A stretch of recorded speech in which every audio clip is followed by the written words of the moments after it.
This is Win News. Tonight, the PM's future in doubt in the wake of the Queensland election results. 5 adults and a baby rescued after a night lost in Tasmania's south. And the Socceroos celebrate their historic victory. Good evening, I'm Georgia Love. A dramatic rescue south of Hobart overnight has prompted warnings for four-wheel drivers to never abandon their vehicles. 5 adults and a 1-year-old baby spent the night lost in dense rainforest before being plucked to safety. Rescued after an ordeal lasting more than 12 hours. At 8:30 last night, police received a call for help from a group lost in the Snug Tears area. 5 adults and a baby had been four-wheel driving when they got bogged and walked from their car to try to find help. All 6 were uninjured. Tony Abbott's leadership is under the most serious pressure yet, with the shock wipeout for the coalition in the Queensland election prompting warnings he can no longer survive as Prime Minister. The PM insists his government will learn its lessons, but backbenchers are now talking openly of a change at the top. Laurie Oakes reports. People taking selfies with the Prime Minister, a brief and unaccustomed moment of Kevin Rudd-style popularity for Tony Abbott, as he attended a function at a Coptic church in Sydney this morning.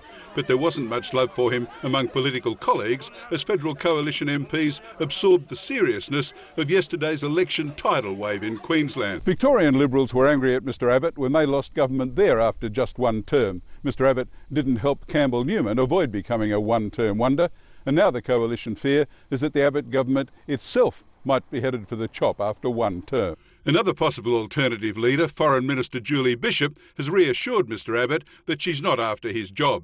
But the genie is out of the bottle. Mr Abbott will use a National Press Club address tomorrow to try to bolster his claims to remain as Prime Minister. And the Queensland result has sent a ripple through Tasmania's government, with the Premier admitting it's a stark reminder that voters always have the final say. Stephanie Anderson has the story.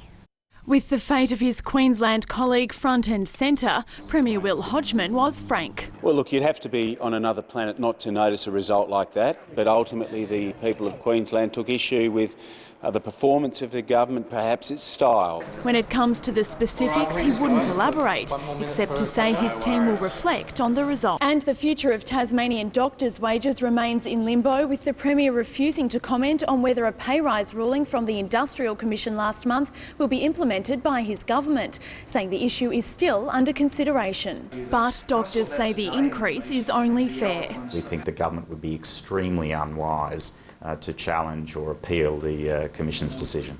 Stephanie Anderson, Win News. Ahead on Win News, a war of words erupts over plans for the state's high schools and the scientists helping Tasmania police solve crimes.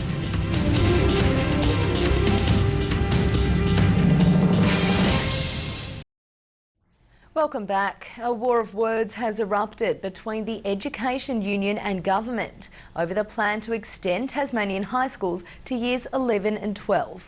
Terry Polglaze says with 266 education jobs to be cut, schools aren't adequately resourced. You don't cut into compulsory education to fund a program that is, well, I would say, not fully supported by educational people within this state.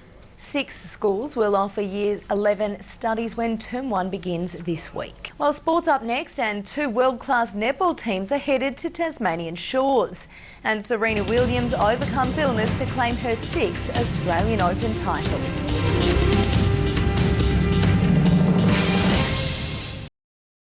Novak Djokovic will face off against Great Britain's Andy Murray tonight for the Australian Open men's crown. And having already secured title number 6, Serena Williams today celebrated with a visit to Carlton Gardens. Enjoying the spoils of yet another Melbourne victory, with a very Australian celebration to come. We're all going to have a barbecue and just hang out and relax and laugh and enjoy the day. But Grand Slam number 19 was no walk in the park. For now, though, it's all about this trophy, not to mention the more than $3 million in prize money that comes with it. Not bad for the girl from humble beginnings in Compton. Standing here with 19 championships is something I never thought would happen, you know.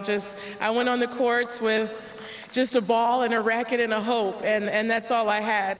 Australia has set England a challenging total for victory in the Tri-Series final at the WACA. The Aussies were struggling at 4 for 60 before Glenn Maxwell and Mitchell Marsh came together to rescue the innings. Maxwell made 95 while Marsh hit 60. James Faulkner then smashed 50 off 24 balls to guide the home team to 8 for 278. Some of Tasmania's cricket stars took to Blunston Arena today as Glenorchy and Kingborough battled it out in the Kookaburra Cup one-day final. Batsman Ed Cowan, one of the top scorers for Glenorchy with 36, while Jackson Bird kept things tight on 2 for 29 from his side. After being bowled out for 166, Glenorchy bowled the Knights for 112 to claim the title. Good on him. Well, that's all for sport tonight. Stay with us. I'll have all the weather details for the working week coming up next.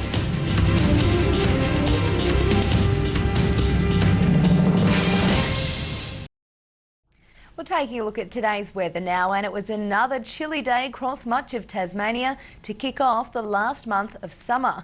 It got to 18 on King Island, 21 on Flinders, fine through the northwest, 21 for Burnie, just a little warmer in Devonport. Launceston getting to 23. A bit overcast down the east coast, St Helens 20, Swansea just 19, Swansea 17, Strahan reached 19. And another chilly top of 15 today in Hobart. The satellites showing an extensive area of low-level cloud around Tasmania and the Bight associated with a broad high-pressure system which will extend a ridge over the south of the state tomorrow.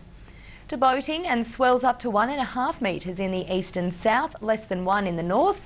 And there's a strong wind warning for southeastern and northwestern coastal waters. Tomorrow, King Island should get to 18, warmer on Flinders. Cloudy in the northwest, 22 for both Burnie and Devonport. Launceston expecting 25. Should be mostly sunny on the east coast, St Helens and Swansea both 22. Strahan a top of 18 and Hobart expecting 20. It will be mostly wet conditions across the rest of the country tomorrow. Melbourne expecting 22, possible storms in Perth and Darwin. Looking ahead back home, and a bit of sun on the way for the northwest, temperatures 20 to 23. Some lovely warm temperatures coming up in Launceston, 28 on Tuesday. Not so warm for Hobart though, a top of just 17 again on Wednesday. I'm sure it will feel like summer soon. That's Win News for this Sunday. I'm Georgia Love. Enjoy the rest of your evening. Good night.